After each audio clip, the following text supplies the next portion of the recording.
Good evening friends, मैं स्मिता पटेल आप सभी का एम्बिशन क्लासेज पर हार्दिक स्वागत करती हूँ। आज का हमारा टॉपिक रहेगा वाच्य। वाच्य आप लोगों ने बहुत बार पढ़ा होगा, बहुत से लोगों ने पढ़ाया होगा, लेकिन जितनी अच्छी तरीके से आज मैं आप लोगों का वाच्य क्लियर करूँगी, शायद आपने कभी भी लाइफ में ऐसा वाच्य नहीं पढ़ा होगा। कोई भी आप लोग एग्ज़ाम देंगे, हर एक एग्ज़ाम में हिंदी हमारी पूछी जाती है।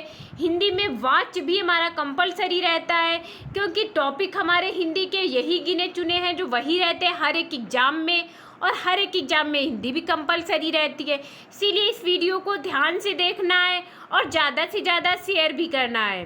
तो हम स्टार्ट करते हैं। वाच्य वाच्य हमारे 3 प्रकार के होते हैं। वाच्य कितने प्रकार के होते हैं? 3 प्रकार के। नंबर 1 कर्तवाच्य, नंबर 2 कर्मवाच्य, नंबर 3 भाववाच्य। कर्तवाच्य यानी कर्ता की प्रधानता होती है। जैसे सीता गाना गाती है। सीता गाना गाती है, तो यहाँ पर सीता हमारा कर्ता हो गया, गाना हमारा कर्म हुआ, और गाती है भाव, यानी जिसे क्रिया बोलते हैं। यानी गाना क्या हुआ? भाव। तो ये सीता कर्त, कर्मवाच्य गाना कर्म, गाना हमारी क्रिया हो गया। ये हमारा सेंटेंस होता है। इसी को 3 भागों में बांट दिया गया है: कर्तवाच्य, कर्मवाच्य और भाववाच्य। कर्तवाच्य हम किसे कहते हैं? जिसमें कर्ता की प्रधानता होती है। किसकी प्रधानता होती है? कर्ता की प्रधानता होती है। क्रिया के फल का प्रभाव सीधे कर्ता पर पड़ता है। यानी क्रिया के फल का प्रभाव सीधे हमारा किस पे पड़ता है? कर्ता। यहाँ पर कर्ता ही मेन है, मुख्य हमारी क्या है? कर्ता। कर्ता के साथ कारक चिन्ह का प्रयोग नहीं होता है। ये जो हमने बहुत अच्छे अच्छे पॉइंट लिखे हैं, ये आप लोग अगर नहीं भूल रहे हैं तो आपका कोई भी ऑप्शन कभी भी पूछा जाएगा, कभी गलत नहीं होगा। कर्तवाच्य के वाक्य में अकर्मक व सकर्मक दोनों क्रिया का प्रयोग होता है। यानी कर्तवाच्य के वाक्य में अकर्मक क्रिया भी हो सकती है और सकर्मक क्रिया, दोनों क्रियाओं का प्रयोग होता है। क्रिया का लिंग वचन पुरुष कर्ता के अनुसार ही बदलता है।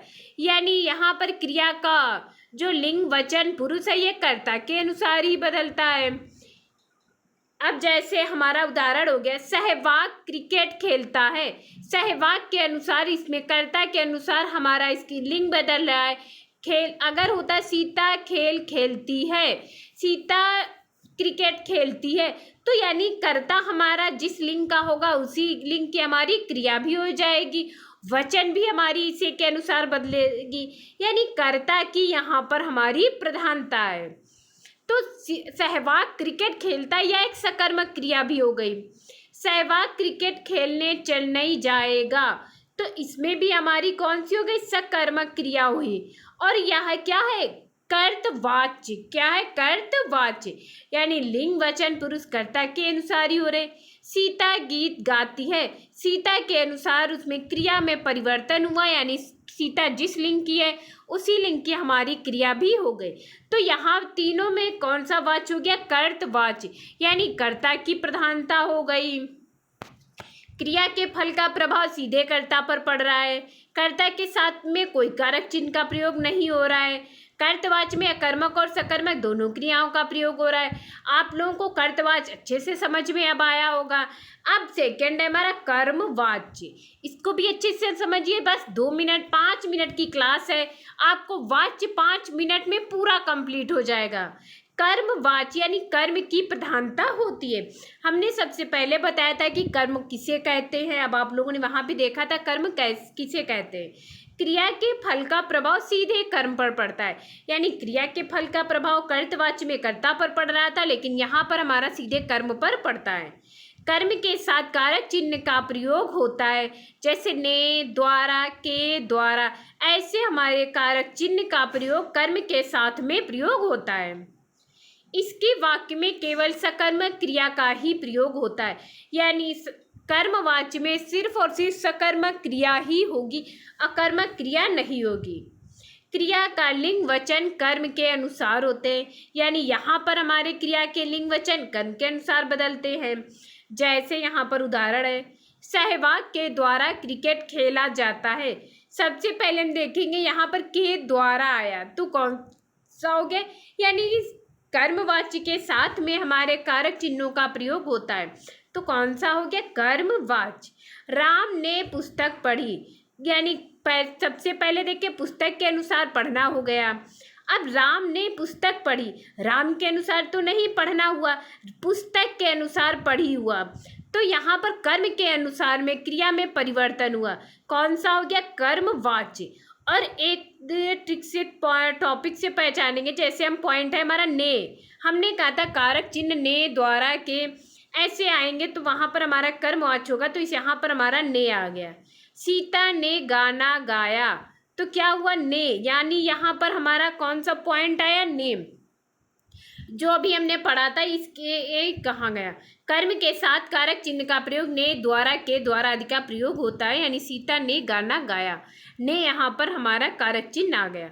तो ये कौन सा वाच्य हो गया, कर्म वाच्य। ऐसे जब आप लोग प्रैक्टिस करेंगे तो देखेंगे कि कितनी आसानी से वाच्य 5 मिनट में आपका हलवा सा वाच्य कंप्लीट हो गया। अब है थर्ड, भाववाच्य। वाक्य में क्रिया की प्रधानता होती है, भाववाच्य में क्रिया की प्रधानता होती है। किसी भी सेंटेंस में हमें क्रिया की प्रधानता होगी। वाक्य में कर्ता के साथ में कारक चिन्ह का प्रयोग होता है, यानी कर्ता के साथ में कारक चिन्ह का प्रयोग होगा, कर्ता के साथ में। वाक्य में ना, नी, ने, नहीं, निषेध वाचक शब्द का भी प्रयोग होता है, यानी ना, नी, ने, नहीं, निषेध वाचक शब्दों का भी प्रयोग होता है। वाक्य के अंत में हा, ही, है, था, थी, थे का भी प्रयोग करते हैं। यानी इतने अच्छे पॉइंट हैं यहाँ पर भाववाच्य पहचानने के कि कभी लाइफ में आपके भाववाच्य का एक भी उदाहरण आपका गलत नहीं होगा। जैसे सर्दियों में लोगों से ठंडे पानी से नहीं नहाया जाता, नहीं आ गया, कर्ता के साथ में कारक चिन्ह का प्रयोग हो गया। कौन सा हो गया, भाववाच्य। गर्मियों में लोगों से गर्म पानी नहीं पिया जाता, कौन सा वाच्य हो गया, भाववाच्य, नहीं का प्रयोग हुआ। दादाजी से कहानी नहीं सुनाई जाती, कौन सा प्रयोग हो गया, भाववाच्य। कर्ता के साथ में हमेशा कारक चिन्ह का प्रयोग होगा और सेंटेंस में ना, ने, नहीं, ना, मत का प्रयोग भी होगा।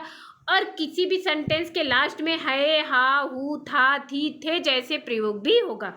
देखिए कितनी अच्छी तरीके से भाववाच्य पूरा समझ में आया, यानी वाच्य कितनी अच्छी से 5 मिनट में पूरा वाच्य हमारा कंप्लीट हो गया।